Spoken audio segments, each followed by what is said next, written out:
Through the eyes and the hands of a master, raw stone comes to life, taking on a quality of breathtaking warmth which touches the very soul. No more fitting words are used to describe the mastery of Native American sculptor Dennis Christie of Rosebush, Michigan.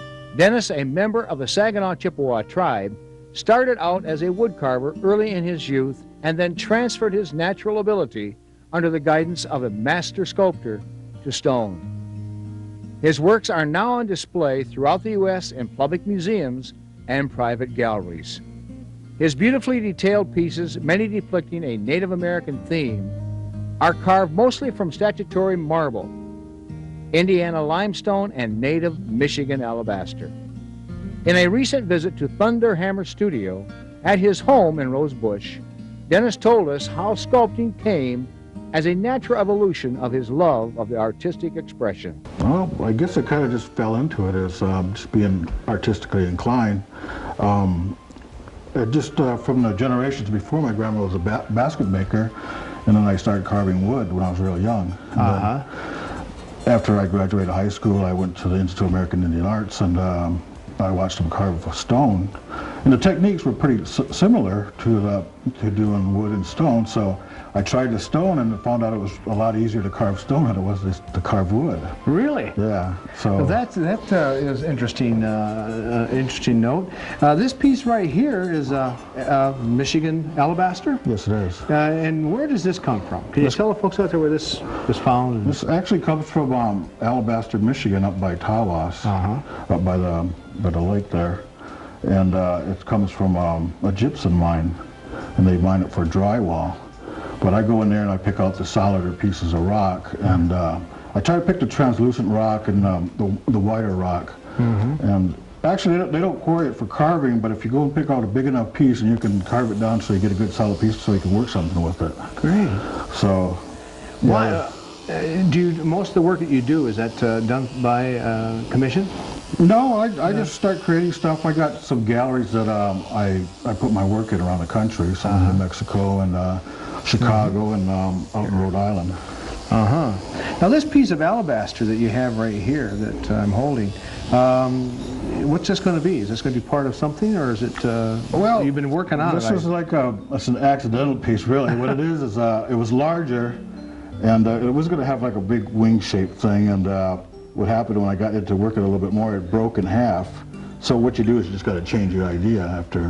Put it something small or whatever. Oh yeah, you just make a smaller sculpture with a different idea. Yeah. This will probably be an owl's face right here with one wing sticking out. Yeah. Most of the stuff that you do, or most of the artwork that you do, is what? About life or nature, or? Well, a lot of it comes from my folklore, from the tribe, from Native American tribe here in Michigan, and I do like messengers and stuff kind of on a spiritual basis. But I tend to kind of go with a free form and then apply something to it that people can recognize. And sometimes my work looks abstract, or but something that's in there that they can really recognize. And so other times I'll do a whole story into a piece and tell a story of what's going on. I do like story of life or something. And I'll do like a lot of birds too. I see we have a massive piece of, you don't not only work with alabaster from Michigan here, but also you've got a piece back here that is going to be what? I mean, it's quite a mammoth piece of rock or stone. This is a piece of Indiana limestone. Comes from south of Indianapolis someplace. Which what I'm going to do is a big eagle with its wings spread out, and it'll have the eagle's head here. As you can see, I kind of got it drawn in there. And it'll have the talons here. I'm not sure what I'm going to exactly put on the talons yet, but it's still an idea that's being processed through my mind. And this will be the wingspan, I assume? From here to here. So from the side, what is the length of this approximately? Well, I would say it's about 5.5 feet. It weighs 640 pounds. Okay, and so when you're done with this, what would be the dimensions of the overall dimension, you think, and the weight of the eagle? Well, I'll try to eliminate as much weight as I can, so I can, it'll be easier to carry around. Yeah. And then it'll be on a nice base, a wood base of walnut. But yeah, I'll probably knock off about 300 pounds. So it'll still be a pretty heavy piece, but Yeah. it'll be something that, well, would be what, in a museum or in a home? Or I'm not sure. Yeah. Like I said, I got several galleries that would like to show it, but I'll probably see some private individuals Yeah. that collect my work and maybe they'll buy it. Yeah. And what do we have over here? Well, I got several things going over here. This is a piece of Carrara marble. It's called Statutory Marble, and it comes from Italy, Carrara, Italy. And this is the stuff that Michelangelo carved. The reason why they call it Statutory Marble is because it doesn't have any flaws in it or any black marks. It's just pure white. Pure white. Yeah. That's probably more of an expensive. Oh yeah, this is probably one of the most expensive marbles you can buy from Italy. Yeah. See, this is another piece of marble over here. I got an idea of a woman's face here, probably with a necklace here, and then it's kind of a free-form abstract coming out to the side here, just, I don't know, just to make it look nice and flowing. Yeah. And over here, This will be one of my dream catcher pieces, which I took the center out, and there's the center of it right there. And then here, after I finish it, I'll put a face here, probably a man's face or a woman's face, I'm not sure yet. But in the center here, I'll do a web of dream catcher. And I'm the first one to develop this idea. And what it is for infants, so they kind of use it for, they put it up in a window, and if they have like bad dreams or something, the bad dreams will get caught in the web, and then in the morning light, which they'll burn off, but the good dreams will always go through to you, to the center. oh, well, that's kind of a neat. That is neat. But I just kind of put a variation to it and added That's a on a face to pedestal? it. Yeah.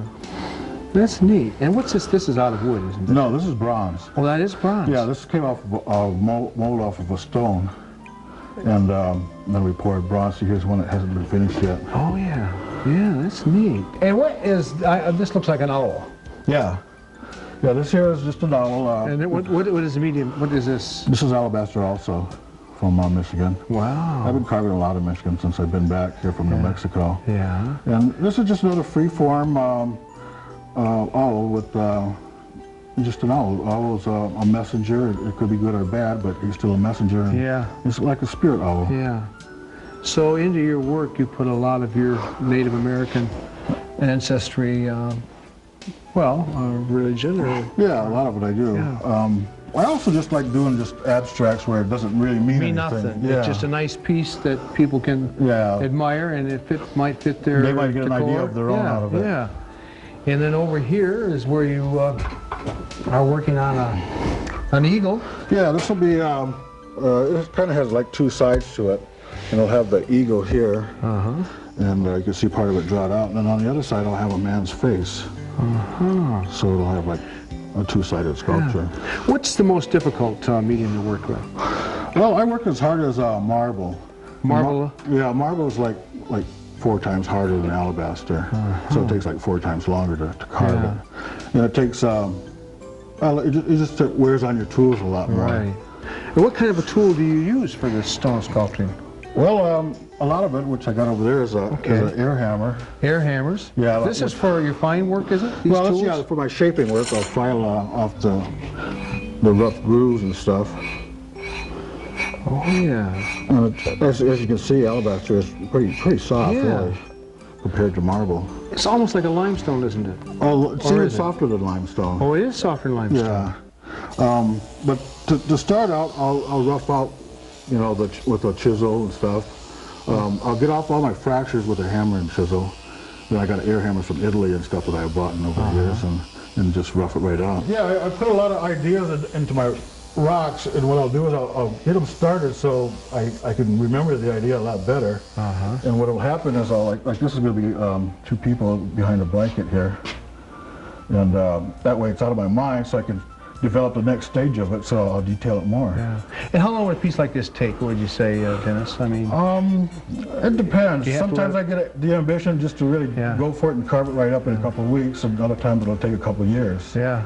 So That's a true sign of an artist. I'm not sure. What has been the most rewarding so far in your career?